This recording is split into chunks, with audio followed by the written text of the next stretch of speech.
Bonjour à toutes et à tous. Je tiens tout d'abord à remercier le comité d'organisation de la FISAR de m'avoir invité pour cette présentation. Le thème qui va nous animer sur les 15 prochaines minutes sera le leadership clinique de l'IAD, qui est un thème assez central dans le contexte de la santé actuellement et vous le verrez également essentiel dans le domaine infirmier et dans le domaine de notre spécialité. Le parcours que je vous propose pour aborder ce vaste sujet va s'attacher tout d'abord à préciser le contexte dans lequel cette réflexion s'inscrit et les constats que nous pouvons opérer.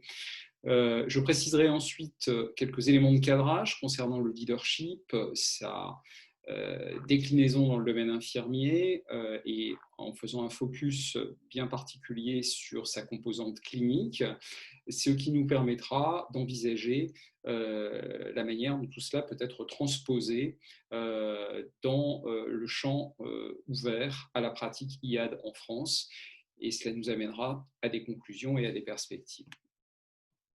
Tout d'abord, intéressons-nous au contexte et au constat que nous pouvons dégager.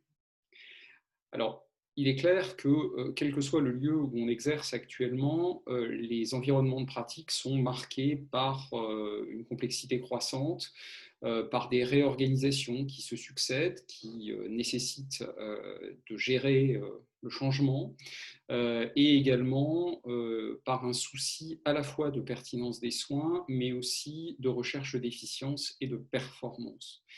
Alors bien sûr, la France n'est pas le seul pays à mettre en avant ces mots-clés, hein. Beaucoup d'autres pays industrialisés sont dans ce même contexte.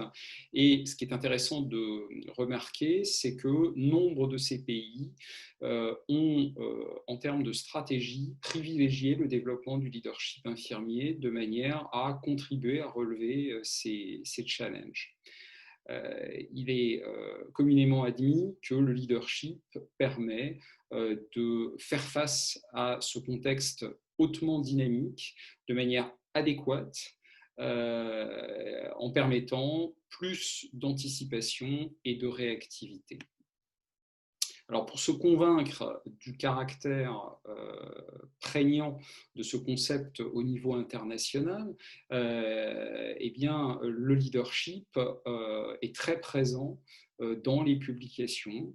Ce qui est intéressant de dégager, c'est qu'il concerne l'ensemble des fonctions infirmières, que ce soit la pratique, que ce soit la formation, que ce soit le management ou encore la recherche, et qu'il peut se décliner, s'exercer dans tous les environnements de soins, que ce soit en milieu hospitalier, que ce soit à domicile, que ce soit à l'école, en santé au travail ou encore dans l'environnement militaire. Alors, j'ai fait une petite interrogation rapide de PubMed en introduisant le mot-clé Nursing Leadership. Et vous voyez l'ampleur des références qui sont restituées, hein, puisque en octobre 2020, on récupère plus de 17 000 références et on voit que le pic, l'acmé de ces publications date de l'année dernière, 2019, où on atteignait pour cette seule année 1135 références. On peut constater aussi en observant ces publications qu'on a également eh bien, un certain nombre de théories qui ont été développées en se focalisant sur cette notion de leadership.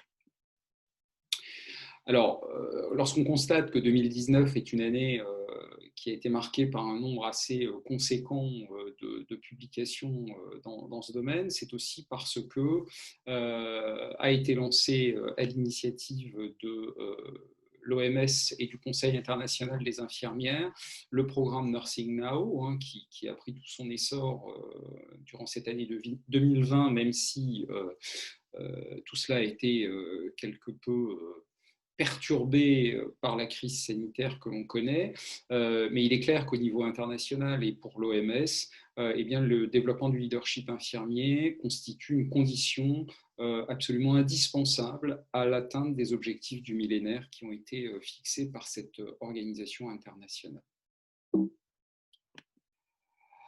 Alors, si on se recentre maintenant sur le contexte français, quelle est notre situation? Alors, premier constat que l'on peut faire, c'est que tout d'abord, nous avons une conception assez singulière de la notion de leadership, qui est curieusement très attaché à celui de management. En tout cas, c'est vraiment une particularité culturelle qu'on ne retrouve pas nécessairement dans d'autres pays. Que c'est un concept qui est quand même assez peu connu encore dans le domaine infirmier, si on accepte l'aspect management de notre groupe professionnel, et qu'on l'a toutefois vu apparaître en 2018 dans les textes qui encadrent l'exercice des infirmiers de pratique avancée, puisqu'il figure dans le référentiel de compétences des IPAS, dans la compétence 5. Alors, au terme de ce constat, il semble important de se fixer, en tout cas d'aller chercher quelques éléments de cadrage dans cette abondante littérature internationale sur le sujet. Alors, tout d'abord, quelle définition pouvons-nous en donner? Alors, il n'y a pas qu'une seule définition du leadership. Il faut faire un choix dans la multitude des définitions que l'on peut retrouver dans la littérature. J'en ai choisi une qui est assez transdisciplinaire, qui vient de Northouse, qui nous dit que c'est un processus par lequel un individu influence un groupe d'individus pour atteindre un objectif commun. Donc, quelles sont les caractéristiques qu'on peut dégager de ce processus? Alors, bien sûr, c'est un processus interpersonnel qui va être observable au sein d'un groupe. Dans ce groupe, eh bien, on va identifier un ou plusieurs leaders et des membres de ce groupe qui vont suivre ces leaders. Ce processus, on identifie qu'il est conscientisé ou non de la part du leader concerné, et que, avant tout, ce leadership, ce n'est pas une finalité en soi, mais c'est un moyen qui va permettre à un groupe d'atteindre de manière plus aisée un but commun, que ce but soit fixé par le groupe ou qu'il ait été assigné par un tiers. Donc, si on représente de manière un petit peu plus visuelle ce processus, on voit bien que l'élément essentiel, c'est un objectif partagé. Alors, dans le domaine de la santé, voilà un certain nombre de mots-clés sur la partie droite de l'écran qui peuvent correspondre à cet objectif partagé. Et donc, ce leadership va intégrer des dimensions interpersonnelles, mais aussi des dimensions intrapersonnelles, à la fois chez le leader, mais aussi chez ses suiveurs. Le tout s'inscrivant, bien entendu, dans un contexte qui peut privilégier ou au contraire parasiter ce processus. Donc, un leader dans ce processus, par définition, est quelqu'un qui va avoir un pouvoir d'influence sur les gens qui vont le suivre. Et cette influence, elle va se manifester à la fois dans leurs croyances, dans leurs attitudes et dans leurs motivations. D'où vient ce pouvoir d'influence que va posséder le leader? Alors, il peut venir de deux sources. Tout d'abord, c'est plus dans le cadre de leaders qui ont des fonctions d'encadrement. Ce pouvoir peut venir d'une relation de subordination qui existe entre le leader et les membres d'un groupe. C'est ce qu'on appelle le leader assigné. À titre d'exemple, c'est le cadre de santé, par exemple, qui va accroître son influence par un système de punition et de récompense. Mais il y a une autre façon d'émerger en tant que leader, même sans être dans une fonction d'encadrement, bien entendu, c'est le leader émergent qui, lui, n'entretient aucune relation hiérarchique avec les gens qui vont le suivre, mais c'est en fait l'expertise qu'il possède et la manière dont il va partager cette expertise dans l'équipe qui va faire naître ce pouvoir d'influence et lui permettre de croître. Alors bien sûr, qui dit pouvoir d'influence sur autrui amène nécessairement à réfléchir à la question de l'éthique du leader. Alors, idéalement, hein, le leader, comme il exerce une influence, doit inspirer ses suiveurs de façon à ce qu'ils le prennent pour modèle. Il doit lui-même faire preuve d'une conduite irréprochable et il doit aussi être attentif aux besoins de de ceux qui le suivent. Qui dit leader, hein, bien sûr, dans l'histoire, on a quelques figures majeures de leaders. Hein. Alors, il peut avoir ce type de leader, mais aussi ce type de leader. Ce qui veut bien dire que l'éthique du leader est essentielle et qu'on ne peut que prôner que la relation qui unit le leader et ses suiveurs doit nécessairement reposer sur la confiance et le respect mutuel de façon à rester dans une éthique qui soit acceptable. Si on regarde les déclinaisons du leadership dans le domaine infirmier, eh bien, on va voir qu'il se décline à plusieurs niveaux. Il existe plusieurs strates lorsqu'on évoque ces notions de leadership. Leadership professionnel, leadership managérial et leadership clinique. Quelques mots sur le leadership professionnel. Eh bien, il est avant tout exercé par les leaders des organisations professionnelles. Ces leaders vont être présents dans 3 types d'organisations professionnelles, hein, associatives, syndicales et ordinales. Et ce leadership professionnel peut aussi s'exercer à 2 niveaux complémentaires, national ou supranational. Et nous concernant, forcément, le supranational implique soit un périmètre européen, soit un périmètre plus large, c'est-à-dire international. Si l'on regarde maintenant le leadership managérial, c'est-à-dire celui qui est exercé par l'encadrement, eh bien, on va trouver bien sûr que dans la littérature, un bon manager doit être aussi un bon leader. Mais attention, et c'est là où notre vision française parfois diffère de la vision internationale du leadership, c'est que certes, un manager doit idéalement être un bon leader, mais il est aussi possible d'être un leader sans être le manager de l'équipe. Et qu'un manager a tout intérêt à promouvoir au sein de l'équipe qu'il manage le développement de leaders cliniques. Ça, c'est un point absolument essentiel. Donc, ce qui veut dire que dans notre groupe professionnel, eh bien, une synergie doit se développer si on veut arriver à atteindre plus facilement les objectifs qui sont fixés aux équipes. Cette synergie doit amener le leadership managérial à promouvoir le leadership clinique pour finalement obtenir ces résultats favorables chez les patients. Donc nous, ce qui va nous intéresser maintenant, bien sûr, c'est de définir plus en détail le leadership clinique. Alors, ce leadership clinique, hein, j'ai pris une définition assez classique de Souza et de Klein, qui définissent ce concept comme un processus par lequel un professionnel soignant exerce une influence sur les autres membres d'une équipe, alors que ce professionnel ne détient aucun pouvoir d'autorité sur les membres de l'équipe et que, globalement, grâce à l'exercice de ce leadership clinique, il va faciliter les efforts individuels et collectifs des membres de ce groupe en vue de l'atteinte des objectifs cliniques qui sont fixés à cette équipe.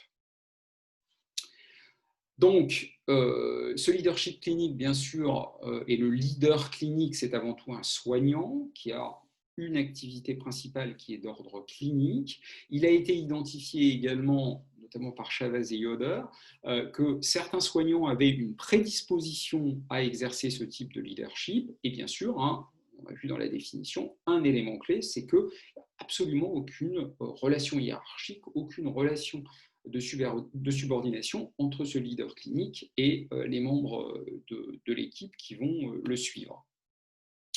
Donc un leader clinique est quelqu'un qui inspire, qui mobilise, qui guide vers l'atteinte d'objectifs partagés. Chavez et Yoder ont étudié comment on devient leader clinique et comment on le reste, comment on le demeure.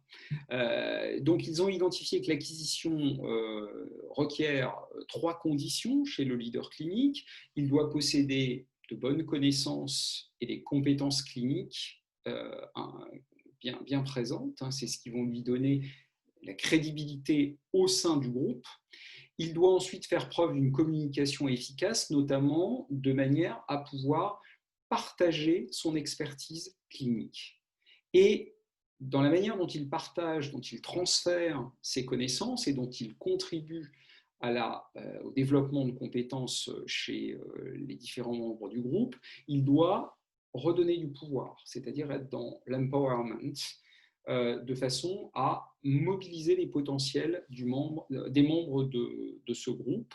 Et par ailleurs, 3e condition identifiée par ces 2 auteurs, il doit être en capacité aussi de bien coordonner de manière efficace les activités de soins. Donc voilà comment on l'acquiert. Alors comment on le maintient? Alors c'est permanent, bien sûr, on ne s'endort pas sur ses lauriers. Donc un processus continu. Un leader clinique au sein du groupe doit rester en phase avec les normes du groupe social concerné. C'est quelqu'un qui doit ne pas se satisfaire du statu quo, mais être quelqu'un qui va plutôt promouvoir l'innovation. Et promouvoir l'innovation, ça veut dire aussi accompagner le phénomène de changement que tout cela induit dans l'équipe. Bien sûr, la littérature regorge de référentiels de compétences disponibles. Je vous en ai donné un là à titre d'exemple, qui est celui qui est utilisé au Royaume-Uni par le NHS, qui est composé donc de 5 domaines et de 3 niveaux de maîtrise.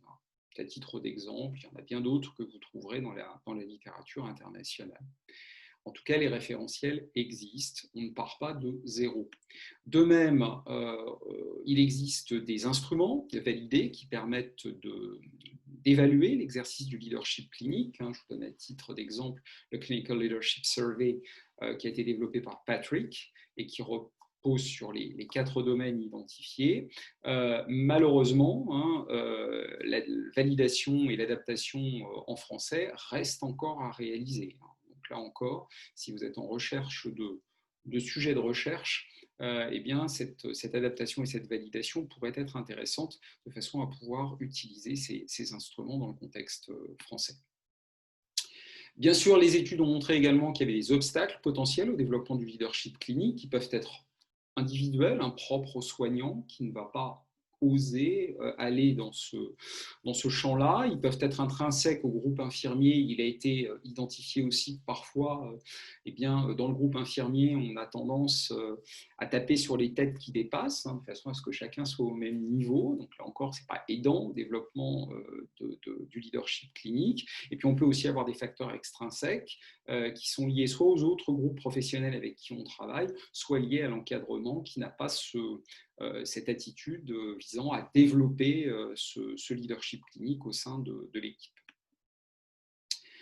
On a tout intérêt à le développer. Là, vous voyez, je fais une synthèse de quelques études qui ont montré au niveau international les bénéfices que l'on peut attendre au développement de ce leadership clinique. Alors, on voit, c'est intéressant au niveau des résultats cliniques, c'est intéressant en termes de la satisfaction des soignants, de leur fidélisation dans leur poste de travail, et donc forcément aussi, il y a des bénéfices lorsque l'on liste tout cela pour les organisations.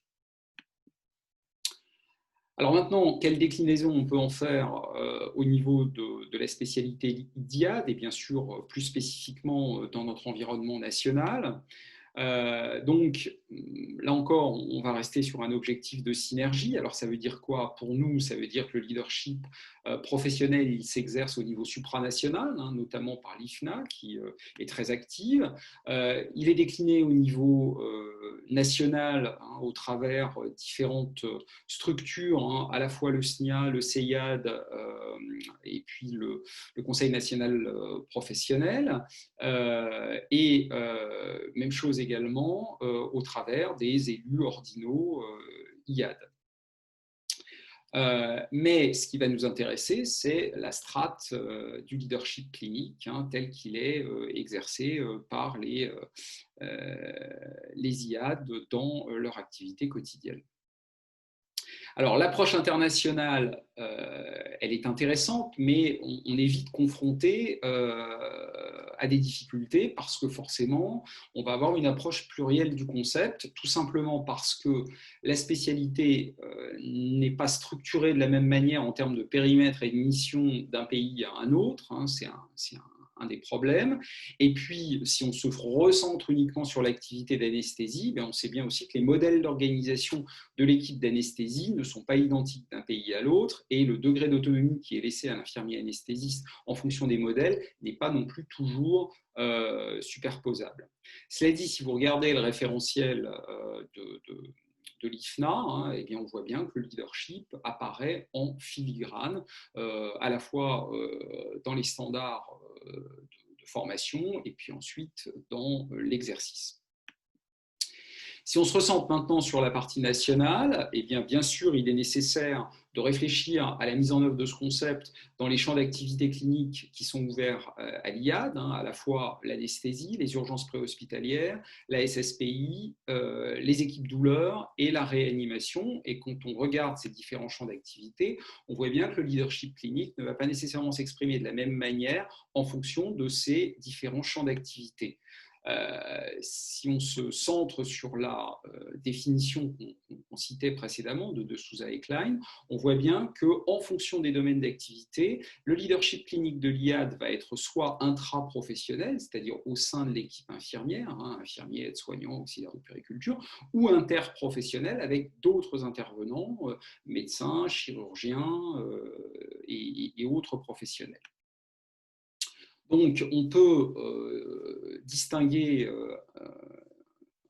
entre ce leadership clinique pensé au sein du groupe professionnel ou pensé en interprofessionnalité. Eh bien, au niveau du groupe professionnel, on va être dans une approche plus classique, hein, en SSPI, en réanimation, ou par exemple dans le cadre de consultations de deuxième ligne en équipe douleur au sein d'équipes soignantes qui font appel à l'expertise de l'IAD, hein, où là, le leadership clinique va être influencé, hein, classiquement par les caractéristiques qu'on identifiait tout à l'heure dans la revue de littérature. Hein. Donc, ces caractéristiques, son exemplarité clinique, les résultats qu'il obtient en situation de soins complexes, le respect des attentes de ses followers potentiels, hein, de ses suiveurs, et de sa capacité à transférer ses connaissances, avec une condition préalable, c'est que le cadre de santé eh bien, soit dans cette volonté de favoriser l'émergence de son leadership clinique.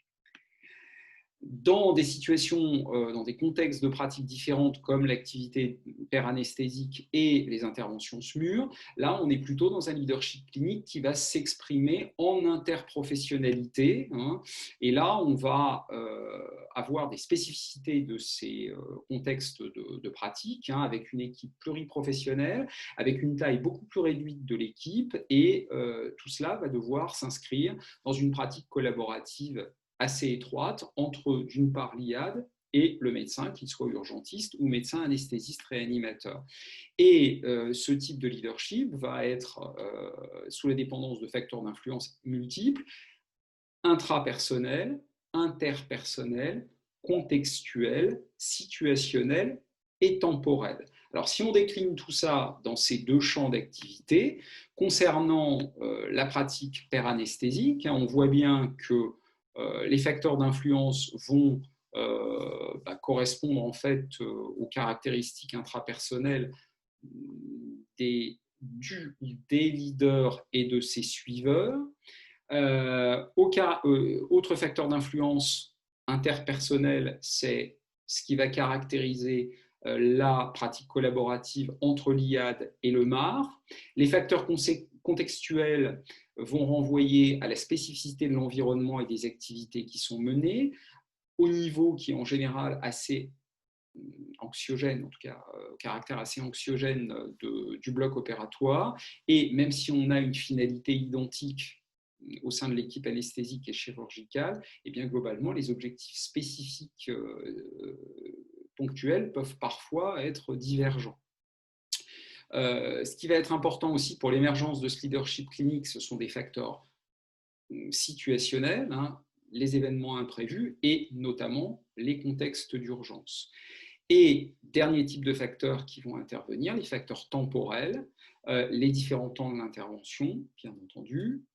Et puis, autre facteur temporel qui est important, c'est la présence ou l'absence du médecin anesthésiste réanimateur en salle en fonction du temps de l'intervention.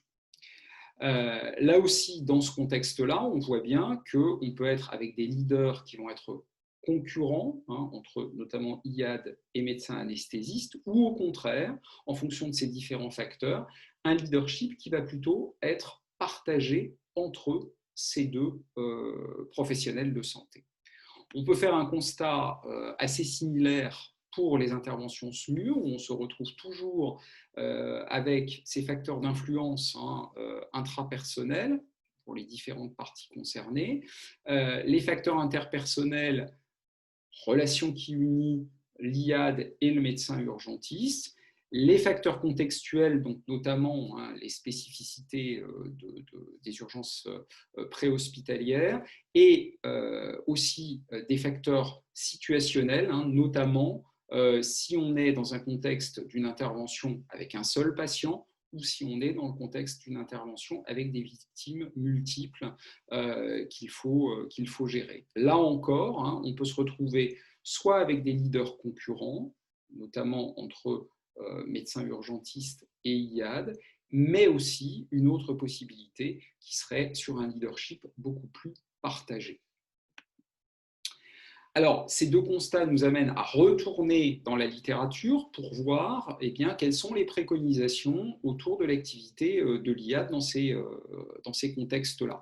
Alors, on retrouve beaucoup plus de travaux, bien sûr, qui intéressent l'activité anesthésique que l'activité aux urgences préhospitalières. On a notamment